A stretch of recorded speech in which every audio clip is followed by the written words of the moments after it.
Hello, Pioneers. Today is Wednesday, May 14th. My name is Abby Curry. And I'm Kylie Bradshaw, and this is your weekly premiere of The Press.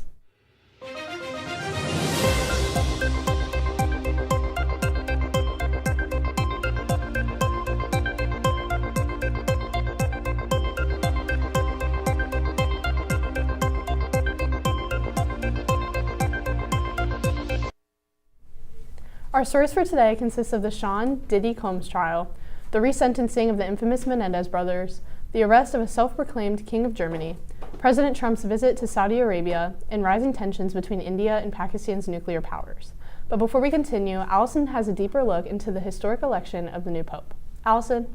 Thanks, Kylie. Cardinal Robert Francis Prevost, a 69-year-old Chicago-born missionary and former head of the Vatican's Office of Bishops, was elected as the 267th Pope last Thursday, following the death of Pope Francis. He took the papal name Leo IV, becoming the first American Pope in history. Prevost's election was confirmed on the fourth ballot of the conclave, with white smoke signaling the decision. His inaugural address emphasized peace, unity, and continuity, with Pope Francis's focus on social justice and outreach to marginalized communities. World leaders around the globe extended their congratulations to the newly elected Pope, expressing hope for collaboration on pressing global issues. U.S. President Donald Trump praised the historic moment, calling the election of the first American Pope a great honor of the nation. Now, before we get back to the desk, Ava takes a look into some of the Juice's very own seniors and their plans following high school. Ava?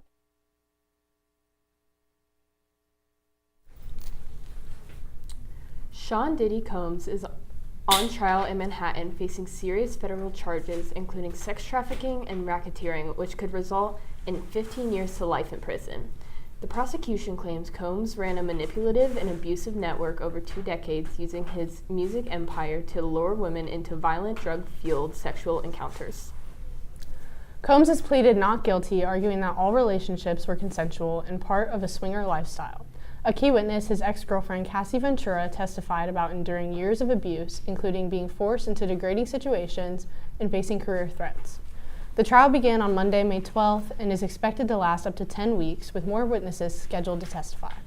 In addition to the criminal proceedings, Combs is also facing over 50 civil lawsuits alleging sexual assault and rape, claims of which he denies. Good morning, Pioneers. On May 1st, it was College Decision Day, and a lot of students here at Orange wear shirts to celebrate what they're doing next year. Let's take a look. Hi, I'm Grace Bozick, and I've been in the Juice for 2 years now.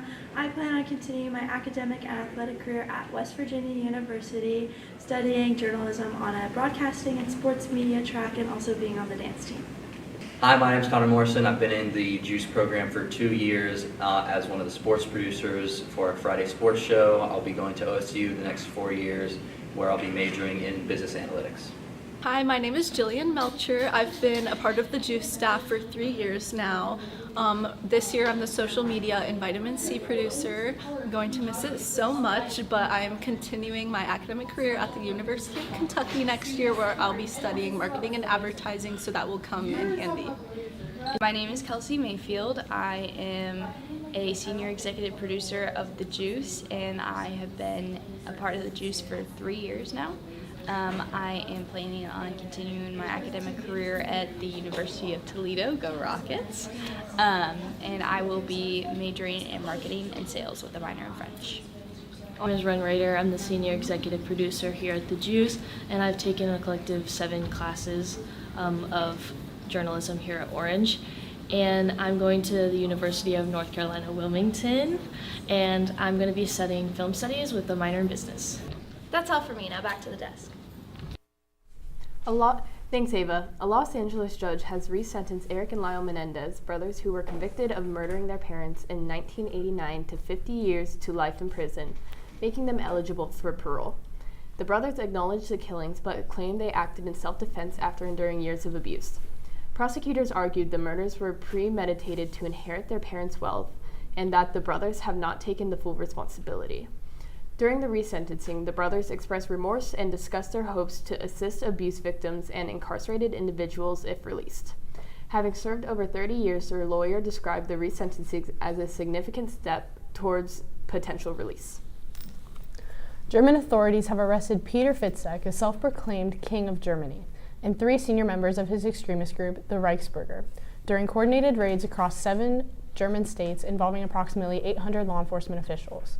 The group, which aims to establish a, quote, kingdom of Germany, end quote, has been banned for attempting to overthrow the state and spreading anti-Semitic conspiracy theories. Fitzek, a former chef and karate instructor, had himself crowned in 2012 and has since acquired land and property, issuing his own currency, flag, and ID cards. Authorities accuse the group of financing itself through economic criminal activities and undermining the rule of law. Fitzek has previously clashed with authorities by refusing to abide by German laws and engaging in acts of defiance. Donald Trump has made his first major foreign trip as 47th President of the United States, while visiting Saudi Arabia. While there, he announced plans to lift all U.S. sanctions on Syria, stating that it was time for the country to move forward with a, quote, chance at greatness, end quote. The U.S. and Saudi Arabia also unveiled a $142 billion arms deal, part of broader investments that could eventually total $1 trillion, signaling a deepening partnership. Trump emphasized the strength of the U.S.-Saudi Arabia relationship, highlighting the economic benefits flowing into the U.S. The visit, marked by lavish ceremonies, underscores Trump's focus on strengthening foreign investment during his second term. The trip includes stops in Qatar and the United Arab Emirates, aiming to strengthen ties across the Gulf region. The recent tensions between India and Pakistan raise concerns about the risk of a nuclear conflict, with both countries having around 170 nuclear warheads. The India-Pakistan conflict started on April 22nd after a terrorist attack in Kashmir killed 26 tourists. The situation resulted in military actions, warnings, and quick intervention by international leaders to prevent escalation. Experts have modeled potential outcomes of a nuclear exchange, showcasing just how quickly things could go wrong. Pakistan's reminder of its nuclear power during the crisis highlighted the dangerous potential of the region. A ceasefire has since been reached with help from the United States. That's all for today, Pioneers. This is our last national show of the school year. We hope you've enjoyed tuning in every Wednesday. As always, thanks for watching. For the press, I'm Abby Curry. And I'm Kylie Bradshaw. Make sure to check back in this upcoming August for more national news, and have a great summer.